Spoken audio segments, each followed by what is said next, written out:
নমস্কাৰ আকাশলংঘী মূল্য বৃদ্ধি ৰোধ আৰু হ্ৰাস কৰাৰ দাবীত বিক্ষোভ কাৰ্যসূচী ৰূপায়ণ কৰে উত্তৰ শালমাৰা আঞ্চলিক ছাত্ৰ সন্থাৰ চৰকাৰ বিৰোধী বিভিন্ন স্লোগানেৰে উত্তৰ শালমাৰাৰ আকাশপথ উত্তাল কৰি তোলা পৰিলক্ষিত হৈছে।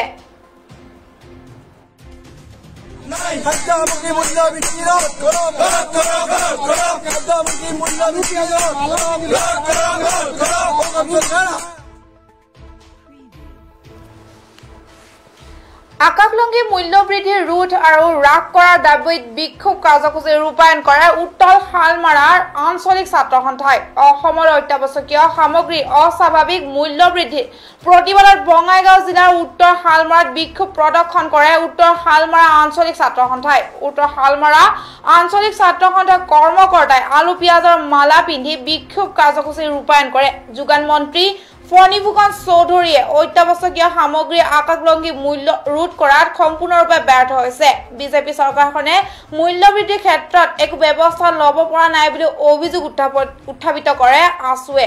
অসম চৰকাৰ হাই হাই যোগান মন্ত্ৰীৰ কাম নাই, যোগান মন্ত্ৰী হাই হাই মূল্য বৃদ্ধি ৰোধ কৰক আদি বিভিন্ন শ্লোগানেৰে উত্তৰ শালমাৰাৰ আকাশ বতাহ উত্তাল কৰি তোলে।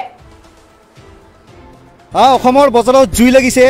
এই অসমৰ যি নিত্য প্ৰয়োজনীয় খাদ্য সামগ্ৰী যি আলু পিঁয়াজকে ধৰি সকলোবোৰ খাদ্য সামগ্ৰী ইতিমধ্যে আকাশলংঘীৰ দাম উঠিছে, যাত অসম চৰকাৰ সম্পূৰ্ণভাৱে ব্যৰ্থ হৈছে। অসমৰ প্ৰধানমন্ত্ৰী ব্যৰ্থ হৈছে। ফণীভূষণ চৌধুৰী একদম নিষ্কৰ্মা মন্ত্ৰী, যি মূল্যবৃদ্ধি ৰোধ কৰাত ইতিমধ্যে তেওঁ কোনো কাৰ্যসূচী গ্ৰহণ কৰাৰ লগতে কোনো একদম সফল হোৱা নাই দেখা হৈছে। আৰু এই ক্ষেত্ৰত আমি খাদ্যমন্ত্ৰী অসম চৰকাৰক সকীয়াই দিব বিচাৰিছোঁ, যদিহে অনতিপলমে অসমৰ যি খাদ্য সামগ্ৰীৰ যি আকাশলংঘী দাম উঠিছে যদি ৰোধ নকৰে তেনেহ'লে আমি ৰাজপথত পুনৰ আহিবলৈ বাধ্য হ'ম, এক গণতান্ত্ৰিক আন্দোলন গঢ়ি তুলিবলৈ বাধ্য হ'ম বুলি আমি হুংকাৰ দিছোঁ। অসমৰ বজাৰত জুই লাগিছে। এই অসমৰ যি নিত্য প্ৰয়োজনীয় খাদ্য